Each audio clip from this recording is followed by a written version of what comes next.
Hello everyone, कैसे हैं आप लोग। जैसे कि मैं अपनी पिछली वीडियोस में डाला भी है कि लेटेस्ट बुक जो मैंने शुरू की है वो K11 academy of fitness and science की तरफ से है और जो कि पर्सनल ट्रेनिंग मैनुअल के नाम से है। तो अभी तक इसमें जो बाकी के चैप्टर्स थे उसके अंदर बॉडी पार्ट, बॉडी एनाटॉमी और इसके अलावा जो आप बॉडी मेजरमेंट के जो टूल्स हैं, मेथड्स हैं, उसके बारे में था। तो मैं वेट कर रहा था कब वो वेट ट्रेनिंग का चैप्टर इसमें आएगा ताकि मैं उसको एक्सप्लेन कर सकूं, क्योंकि बाकी जो डेली की वीडियोज़ हैं 151 हार्ड की, ये तो मैं मतलब डाल डाल के बोर हो गया था। 78 डे के बाद मैंने डाली भी नहीं है क्योंकि वो रिपीट कंटेंट हो रहा था। रोज़ सुबह वही सिम्बा को वॉक और फिश को खाना और ये वो सभी लोगों को भी याद हो गया था। तो मैं थोड़ा शॉर्ट फॉर्म में अब डालूंगा दोबारा। बट हाँ, ये काम की चीज़ है, शायद किसी को काम भी आ जाए जो फिटनेस की लाइन से जुड़े हुए हैं या जो शायद ट्रेनिंग एक्सपेंसिव है ये, और या फिर जो भी जिनका टाइम का कोई कंस्ट्रेंट हो जिससे नहीं वो कर पा रहे हैं। तो इसमें मैं कोशिश करूँगा जो थोड़ी काम की चीज़ें हैं वो मैं अपडेट कर पाऊँ। तो आज से हमारा जो चैप्टर शुरू हुआ है वो है वेट ट्रेनिंग का। और जो ये रेजिस्टेंस ट्रेनिंग की प्रॉपर जो पूरी ये दुनिया है, इसमें सबसे इम्पॉर्टेंट पार्ट वेट ट्रेनिंग ही है। सबसे पहले तो बात करते हैं रेजिस्टेंस ट्रेनिंग की।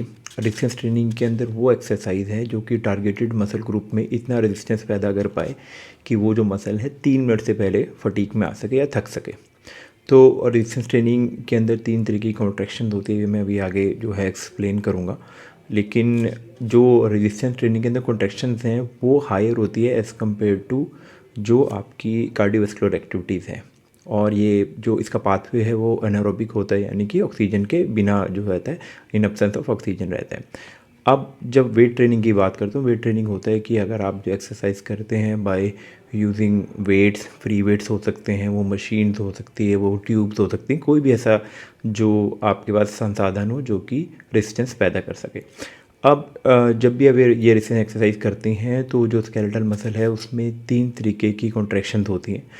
सबसे पहले है कंसेंट्रिक, फिर है एसेंट्रिक और फिर है आइसोमेट्रिक। अब जो कंसेंट्रिक कॉन्ट्रैक्शन है, जैसे कि अगर आप मान लीजिए फॉर एग्जांपल आप डंबल कर्ल के अंदर डंबल लिफ्ट करते हैं, तो वो मूवमेंट जिसमें कि जो टारगेटेड मसल का जो साइज़ है वो छोटा होता है, वो सिकुड़ता है, जैसे कि आपने डंबल को उठाया ग्रेविटी के अगेंस्ट। तो जो ये मूवमेंट है ये है कॉन्सेंट्रिक।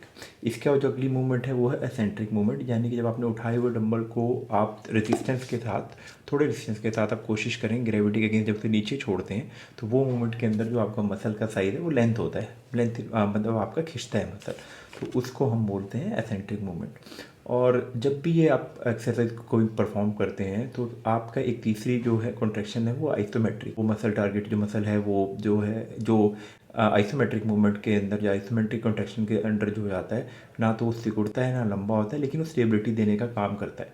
फॉर एग्जांपल मान लीजिए आप स्क्वाट कर रहे हैं, स्क्वाट के दौरान जब आप नीचे की तरफ बैठते हैं तो आपका ग्लूट मैक्सिमम और इसके अलावा आपके क्वाड्स, आपके हैम से इन्वॉल्व होते हैं।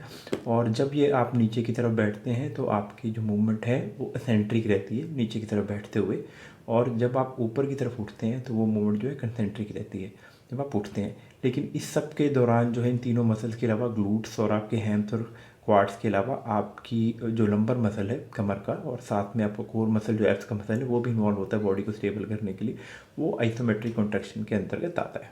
धन्यवाद।